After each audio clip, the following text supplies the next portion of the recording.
Saya telah memberikan keterangan kepada SPRM bersabit dengan laporan yang telah pun saya kemukakan, khusus tentang pendedahan dokumen-dokumen penting daripada Suaram, yang ini tentunya membabitkan $1 bilion yang mana terdapat nota daripada yang membabitkan Perdana Menteri dan waktu itu Menteri Pertahanan Datuk Najib, yang meminta sebanyak $1 bilion dibayar kepada syarikat Perimekar.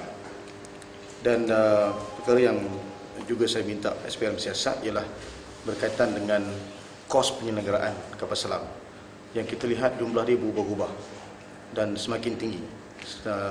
Tahun pertama ke tahun kedua itu semakin meningkat jumlah pembiayaan atau penyelenggaraan kapal selam, yang kita rasa terdapat unsur-unsur penyelewengan. Dan sebab itu kita minta supaya SPRM menyiasat perkara ini, syarikat apakah yang dapat, butiran penyelenggaraannya bagaimana. Perkara ini adalah perkara yang pada kita penting, kerana ia membabitkan pimpinan tertinggi kerajaan dan juga wang rakyat. Saya tadi diambil keterangan oleh penolong penguasa Puan Azlin Ahmad, dan aduan ini adalah aduan yang ke-69 bagi tahun 2012, dan bersama dengan saya juga tadi adalah pengarah SPRM Selangor sendiri, iaitu Datuk Jaafar. Saya telah maklumkan kepada Datuk Jaafar bahawa kita memandang perkara ini, maklumat ini sebagai satu perkara yang serius, dan kita mahu SPRM bertindak dengan segera. Dan pada petang ini juga saya ingin cabar Tan Sri Hadinan, iaitu pengurusi panel penilaian operasi, yang semalamnya memberitahu bahawa dalam kes Wabi Azmin dibuka semula. Kali ini saya ingin tegaskan, saya beri masa dia 1 minggu untuk menyatakan pendirian. Apakah Tan Sri Hadinan dan tim dia akan mencadangkan kepada SPRM untuk siasatan dimulakan terhadap Najib Razak.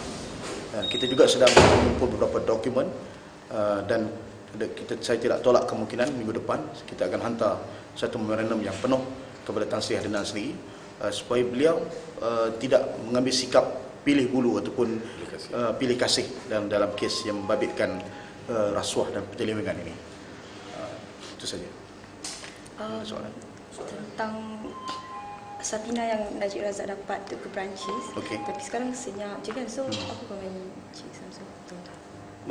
Saya tidak mempunyai maklumat yang tepat apakah Sapina itu telah pun diserahkan, tetapi pada saya sebagai warga negara yang taat kepada undang-undang, saya ingin cadangkan kepada Datuk Najib supaya apabila Sapina itu diterima oleh beliau, sewajarnya beliau mengambil pendirian dan mengambil sikap yang berani untuk pergi memberikan keterangan di Mahkamah Perancis. Kerana pada saya, no one is above the law. Apatah lagi pemimpin Perdana Menteri seperti beliau yang sentiasa menyatakan bahawa negara Malaysia ini mendukung undang-undang dan sebagainya. Dan kalau ada perkara-perkara yang membabitkan beliau perlu untuk tampil ke mana-mana mahkamah di dalam dunia ini, beliau harus berani untuk untuk memberikan keterangan. Apatah lagi dalam konteks corruption ini, Malaysia merupakan signatory atau penandatangan kepada United Nations Convention Against Corruption, UNCAC, yang mana Malaysia telah pun menandatangani satu convention Badan Dunia tentang kesepakatan bersama untuk menangani masalah korupsi dan juga rasuah. So pada saya, Datuk Najib harus berani menyatakan sikap dan pendirian. Yang saya kesalkan sampai sekarang, walaupun terdapat banyak media antarabangsa melaporkan, termasuk juga media dalam negara dan juga laman-laman media baru, sampai sekarang Datuk Najib tidak keluar sebarang kenyataan pun tentang kes ini. Sebab itu hari ini kita mengambil sikap yang tegas dengan membawa kes ini ke pihak SPRM. Saya percaya Angkatan Muda pada peringkat ini mewakili hasrat sebahagian besar rakyat Malaysia yang mahukan kes ini disiasat, kerana wang yang membabitkan pembelian kapal selam ini membabitkan sejumlah wang rakyat yang begitu banyak. So apakah tadi pengarah dan penguasa berkata dengan anda? Pengarah memberitahu dan memberikan penerangan kepada saya bahawa dalam kes ini beliau akan melengkapkan siasatan dengan mengambil kira keterangan saya dan dokumen-dokumen yang lain yang mungkin beliau akan sempurnakan dalam waktu terdekat, dan kemudiannya akan hantar hasil aduan ini ataupun siasatan ini kepada SPRM di Putrajaya, dan beliau akan tunggu arahan daripada SPRM Putrajaya, dua pejabat. Sebab itu saya ambil sikap ini untuk challenge mereka di Putrajaya untuk keluarkan satu kenyataan bahawa kes ini disiasat dan Datuk Najib juga turut disiasat. Cukup pada saya sebagai satu pembukaan kepada satu Suruhanjaya yang sepatutnya bertindak dengan bebas. Adakah pihak SPRM tadi memberi satu tarikh untuk bila dia akan come back to you untuk? Tidak, mereka tidak memberikan sebarang tarikh luput, tapi saya maklumkan bahawa dalam masa seminggu saya akan susuli. Dalam masa seminggu saya akan susuli dengan satu surat rasmi sekiranya tidak ada sebarang pendirian daripada SPRM tentang isu ini.